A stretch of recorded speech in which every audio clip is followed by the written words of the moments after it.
Good morning. I have a rather serious writing. I didn't know if I wanted to share it or not, but I'm going to share it because it's important, especially now because of the opiate crisis.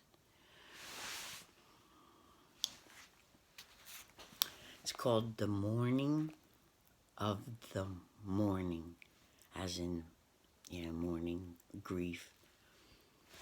All right.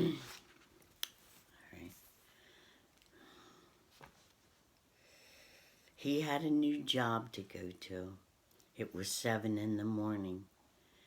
It was at least the 100th in a series of failed attempts at making an honorable living at something. It was a continuous struggle for him, it seemed, him who had dreams of just what I never quite knew. But the day that he sold his Gibson guitar, his only prized possession, to buy the drug that would eventually end this young man's life, I knew in my heart that it was over. His life started on the anniversary of the day that would live in infamy. I should have known then, but I ignored it. December 7th, 1966, the year of the fire horse. I ignored this also. I was always hoping that the obvious and ominous time of his birth would be significant for something other than a full-blown war that was seething inside of him. Apparently, it was the same for most of his close friends born at this time in history. Those years were turbulent with war, revolution, assassinations, riots, conflagrations, and scandals in high places. Their childhood had not shielded their young minds. They were caught by birth into these changing, turbulent times.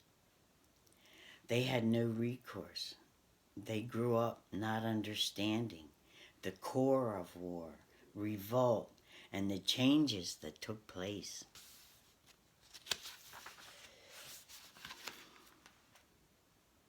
They were left with only the residue, and it burned inside of them like an unholy war, unproclaimed against these children of ours. The music became dark and angry, insanity driving toward nothing. Nothing to really believe in but the high. It was an unholy legacy, I suppose, because we forgot to tell them that it was so much more. It was more than the drugs, more than the high.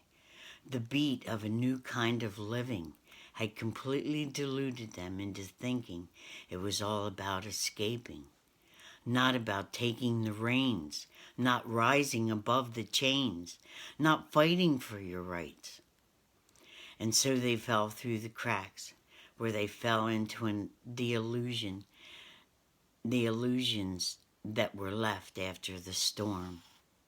And we just turned around to kiss the ring of commerce, selling ourselves once again. I do not remember exactly what day of the week it was, but it seems to me that it was a Monday, the start of the work week, July 21st, the year 2000, at 7 a.m. in the morning. I thought that he was getting ready for work at his new job. It seemed, though, that he had one last thing to do, and that would be the very last thing that he ever did. The bathroom door was locked. I knocked and I knocked, but there was no answer.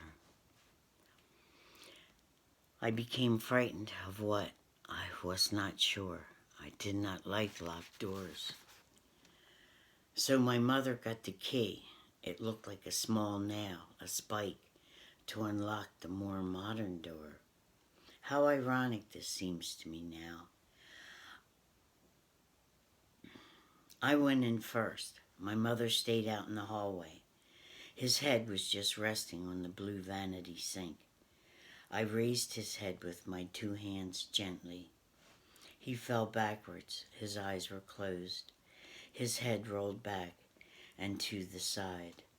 One single trickle of his saliva ran down his chin, and he was gone. I knew because the used needle was laying there on the bathroom floor.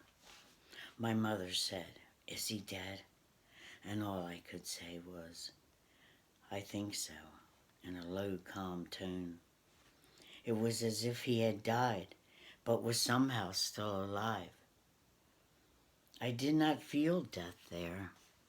I felt a calm, peaceful release, as if the peace of his troubled soul was there instead. I could not cry. I did not cry until many years had passed. And now I want to put his spirit to rest so that my spirit can rest also.